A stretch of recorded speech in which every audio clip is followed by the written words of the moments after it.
Hello बच्चों, आज हम बात करेंगे गुरुत्वाकर्षण के एक टॉपिक पर कि हम पृथ्वी से जितना दूर जाएंगे तो गुरुत्वीय त्वरण पर क्या प्रभाव पड़ेगा।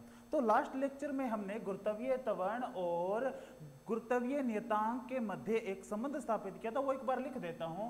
Small g is equal to capital G capital M upon R square. ये कैपिटल M बच्चों क्या था, लास्ट लेक्चर हल्का सा मैं रिपीट कर देता हूं। एक कैपिटल M है पृथ्वी का जो द्रव्यमान है वो है। ये कैपिटल G क्या है, 6.67 इंटू 10⁻⁻11। ठीक है, इसकी वैल्यू होती है कांस्टेंट है, जिसको हम क्या बोलते हैं, यूनिवर्सल कांस्टेंट या सार्वत्रिक नियतांक बोलेंगे। ठीक है, ये R क्या है, ये R है कि किसी भी वस्तु, जिस पिंड की बात कर रहे हैं उसकी पृथ्वी से दूरी, ठीक है, सेंटर से दूरी। जैसे मैं यहां पर पृथ्वी है ये अपनी, ठीक है, और यहां पर मैंने वस्तु रखी है, तो सेंटर से दूरी, यहां से इस दूरी की बात कर रहा हूं, तो उस दूरी को मैंने क्या बोल रहा था बच्चों, त्रिज्या बोली थी। ये क्या है, त्रिज्या है, किसकी, पृथ्वी की। ठीक है, और ये जी क्या है, गुरुत्वीय त्वरण। इसकी वैल्यू आपको पता ही है 9.81 मीटर पर सेकंड स्क्वायर होती है। ठीक है, अब हम बात करेंगे कि कैसे हम पृथ्वी की सतह से दूर जाते हैं,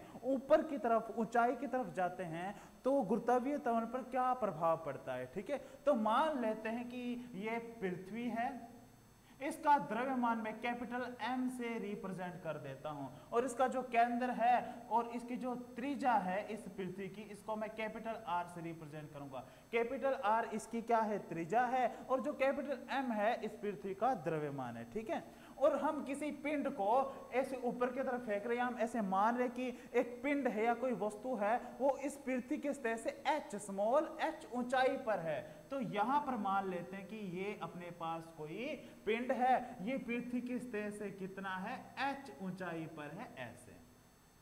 ठीक है बच्चों, तो ये टोटल दूरी कितनी होगी है, जो पिंड है इसका द्रव्यमान कितना है, स्मॉल m।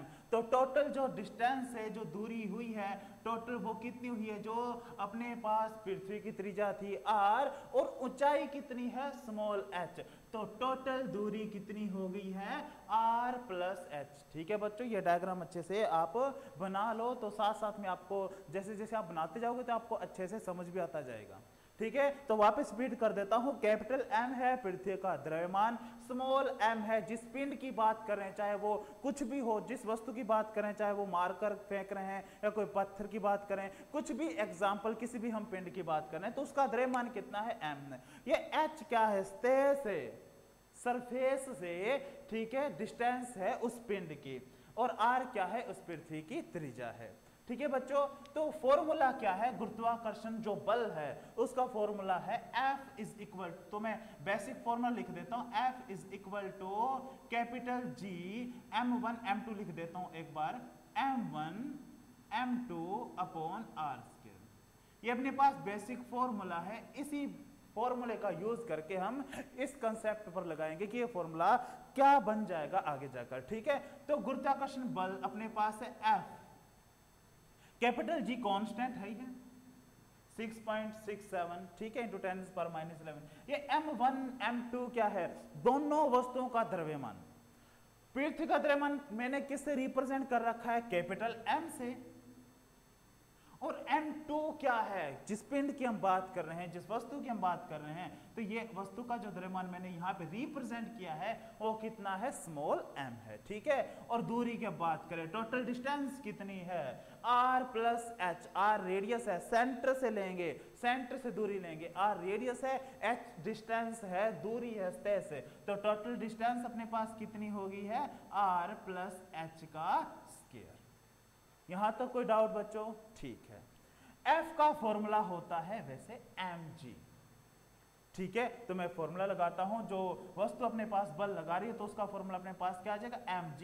तो mg is equal to capital G small m capital M r plus h का होल स्क्वायर। ये G क्या है, गुरुत्वीय त्वरण। ठीक है, सतह पर गुरुत्वीय त्वरण है, तो मैं यहां पर सतह लिख देता हूं, तो मैं सीधा लिख देता हूं गुरुत्वीय त्वरण। अपने पास गुरुत्वीय त्वरण कितना है, G है। ये M क्या है, जिस पिंड की हम बात कर रहे हैं, ठीक है, जिस पिंड की हम बात करें उसका द्रव्यमान है। तो ये भी पिंड का द्रव्यमान है, यही पिंड का द्रव्यमान है, दोनों वस्तुओं या पिंड का द्रव्यमान है, एक दूसरे से क्या हो जाएंगे बच्चों, कैंसिल हो जाएंगे। तो साथ साथ में बच्चों आप नोट भी करते रहो तो आपको अच्छे से समझ आ जाएगा, कोई डाउट नहीं रहेगा। तो small g is equal to capital G स्वार्थिक नियतांक कैपिटल M पृथ्वी का द्रव्यमान R प्लस H का होल स्क्वायर। ठीक है बच्चों, अब मैं क्या करूंगा, यहां से इससे r को कॉमन लेना चाहता हूं, बाहर निकालना चाहता हूं। क्यों, इसको मैं बाद में बताऊंगा। तो मैं इस r को बाहर लेकर आता हूं, तो capital G capital M upon r square बाहर आ गया, अंदर क्या बचेगा बच्चों, 1 प्लस h स्क्वायर। ठीक है बच्चों, h स्क्वायर आ जाएगा, या वैसे लिख देता हूं h अपॉन r का होल स्क्वायर। ये क्लियर हो गया बच्चों आपको। मैंने क्या किया, यहां से r कॉमन ले ली, यहां पे बचा 1, इसके पास तो r नहीं है, मल्टीप्लाई और डिवाइड कर दिया। जो मल्टीप्लाई r था उसको मैं बाहर ले आया, जो डिवाइड r है वो मैंने यहां का यहां रख दिया है। ठीक है, अब ये चीज देखो, capital G capital M upon r square किसके इक्वल होता है बच्चों, सरफेस के। ठीक है, और ये अपने पास, और ये अपने जो गुरुत्वीय त्वरण है ये कौन सा है, हाइट के लिए मैं इसको s से रिप्रेजेंट कर देता हूं। एक बार फिर रिपीट कर देता हूं, जो अपने पास ये mg है, ये g कौन सा गुरुत्वीय त्वरण है, ऊंचाई पर लगने वाला गुरुत्वीय त्वरण है। यहां पर गुरुत्वीय त्वरण कितना लग रहा है, gh, तो r प्लस h है ना, तो यहां पे gh लगाना है। ठीक है, एक बार फिर क्लियर कर लो इस बात को। तो g है ये, यहां पर जो g है ये क्या है, गुरुत्वीय त्वरण, ऊंचाई पर गुरुत्वीय त्वरण कितना है, gh हो गया। तो ये रहा gh, gm upon r plus h, r common ले लिया है, बाहर निकाल दिया, तो अंदर क्या बचेगा, 1 प्लस h अपॉन r का होल स्क्वायर हो गया है। gm अपॉन r स्क्वायर क्या है, सतह पर गुरुत्वीय त्वरण, ये लिखा हुआ है। लास्ट लेक्चर में हमने क्या किया है, क्लियर किया इस फॉर्मूले को। तो मैं लिख देता हूं gh इज इक्वल टू, यहां पर मैं लिखूंगा g अपॉन 1 प्लस h का होल स्क्वायर। यहां तक कोई डाउट, ये g कौन सा है, सतह पर गुरुत्वीय त्वरण, ये gh कौन सा है, हाइट पर गुरुत्वीय त्वरण, ऊंचाई पर गुरुत्वीय त्वरण। ठीक है बच्चों, अब मैं द्विपद प्रमेय के अनुसार, द्विपद प्रमेय के अनुसार मैथमेटिक्स के अंदर एक द्विपद प्रमेय का यूज कर रहा हूं। जो 2 है ये आगे आ जाता है, कुछ इस हिसाब से होता है द्विपद प्रमेय, इस पे ज्यादा अपने डिस्कस नहीं करेंगे। तो g स्मॉल g आ गया अपने पास, तो मैं इसको ऐसे लिखूंगा 1 प्लस 2h अपॉन r। यहां तो कोई डाउट बच्चों, कोई डाउट नहीं है। तो मैं क्या करूंगा, इसको अच्छे से लिख लेता हूं, तो हमारे पास आ जाएगा gh upon g is equal to, तो अपने पास आया r, ये ऊपर चला गया है, तो r प्लस 2h, ये फॉर्मूला बना। अब इस फॉर्मूले से हमें सीखने को क्या मिलता है, इस फॉर्मूले से सीखने को मिलता है कि जो gh है ये ऊंचाई के लिए गुरुत्वीय त्वरण है, और ये g है सरफेस पर, सतह पर गुरुत्वीय त्वरण है। तो यहां पर मेरे को ये बताओ कि ये संख्या, इसकी कैलकुलेशन करेंगे या इसकी कौन सा बड़ा होगा।